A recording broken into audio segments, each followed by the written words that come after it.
नमस्कार दर्शकों, आप सभी का स्वागत है नवभारत न्यूज 24/7 में। और मैं हूं आपके साथ अजयदीप सिंह बलवाल। जम्मू कश्मीर में स्टेटहुड की मांग को लेकर एक लंबे अरसे से जो जंग है वो सियासी जंग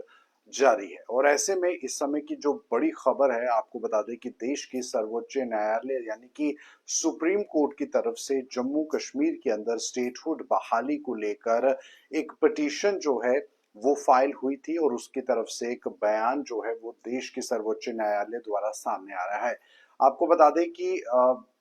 2019 में अगर हम कहें तो जम्मू कश्मीर में जो राज्य का दर्जा है उसे हटा दिया गया, केंद्र शासित प्रदेश जम्मू कश्मीर को बनाया गया। और इसी के साथ धारा 370 को भी जम्मू कश्मीर से हटाया गया था। और उसके बाद जम्मू कश्मीर में धारा 370 35 ए को वापस लाया जाए, इसे लेकर देश के सर्वोच्च न्यायालय में कई लीडर्स द्वारा और कई ऐसे सोशल पॉलिटिकल एक्टिविस्ट द्वारा जो प्ली है वो डाली गई, जिसमें कि धारा 370 की वापसी को लेकर जो बात है वो हो सके। लेकिन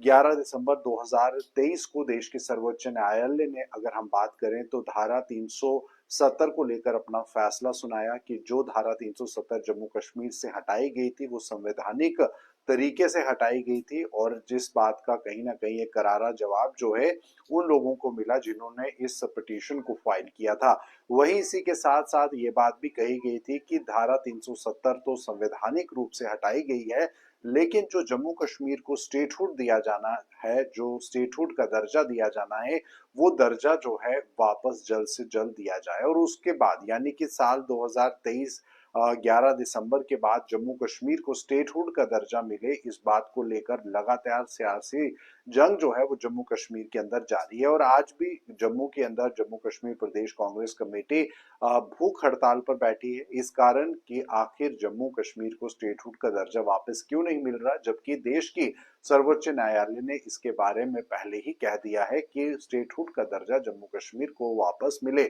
ऐसे में आपको बता दें कि chief justice of India BR Gavai और यहाँ पर गोविंद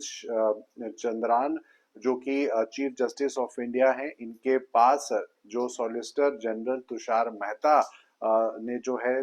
जम्मू कश्मीर को स्टेटहुड को लेकर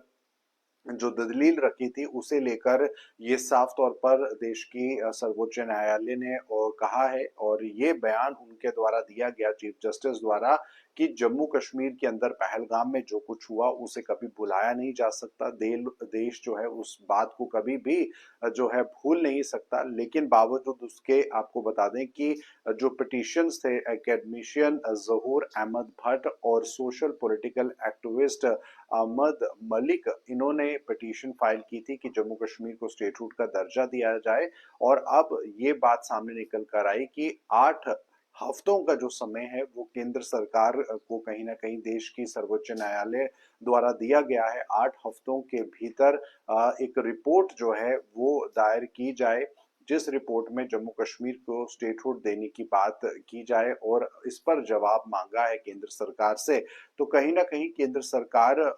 पर कहीं ना कहीं जो हस्तक्षेप है वो हमेशा रहा है देश की सर्वोच्च न्यायालय सुप्रीम कोर्ट का, कि ऐसे में जम्मू कश्मीर के लोगों के साथ कोई अनदेखी ना हो। और ऐसे में 8 हफ्ते का कहीं ना कहीं जो समय है वो दिया गया है देश की सरकार को, केंद्र सरकार को, कि उस पर स्टेटहुड जो जम्मू कश्मीर को दिया जाए उस पर अपनी बात को जो है वो साफ तौर पर रख सके। तो फिलहाल जम्मू कश्मीर के अंदर स्टेटहुड की लड़ाई को लेकर ये एक और बड़ा कहीं ना कहीं कदम जो है वो देश की सर्वोच्च न्यायालय द्वारा उठाया गया है, जिसमें कि BR गवई और गोविंद चंद्रान जो कि चीफ जस्टिस ऑफ इंडिया हैं, इनके द्वारा देश की सरकार को 8 हफ्ते का समय दिया गया है। हालांकि जम्मू कश्मीर में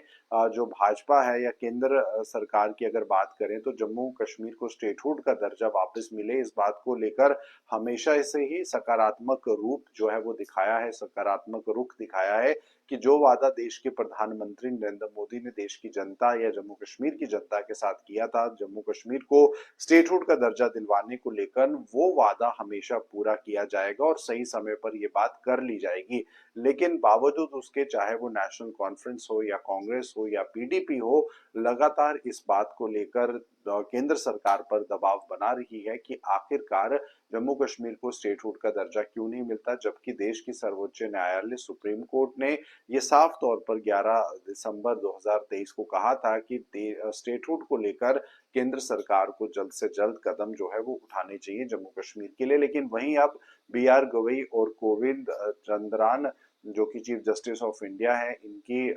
मौजूदगी में जो सॉलिसिटर तुषार मेहता हैं, उन्होंने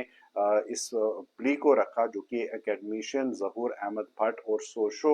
सोशल पॉलिटिकल एक्टिविस्ट अहमूद मलिक द्वारा पिटीशन फाइल की गई थी जम्मू कश्मीर को स्टेटहुड का दर्जा वापस मिले इस बात को लेकर। और ऐसे में 8 हफ्ते का समय कहीं ना कहीं जो सुप्रीम कोर्ट की तरफ से केंद्र सरकार को जो है वो दिया गया है, इस तरह की बात सामने निकल कर आई है। तो फिलहाल ये आगे किस तरह का पूरा मामला रहता है, ये चीज देखनी होगी। आगे किस तरह से इस बात पर जो है वो केंद्र सरकार काम करती है, या किस तरह की और अन्य दलीलें जो हैं वो अभी देश के सर्वोच्च न्यायालय में पेश होती हैं, वो देखना होगा। लेकिन फिलहाल स्टेटहुड की मांग को लेकर लगातार जोर जो है वो बनता जा रहा है, और ऐसे में दबाव भी कहीं ना कहीं केंद्र सरकार पर लगातार बन रहा है, क्योंकि जम्मू कश्मीर की जो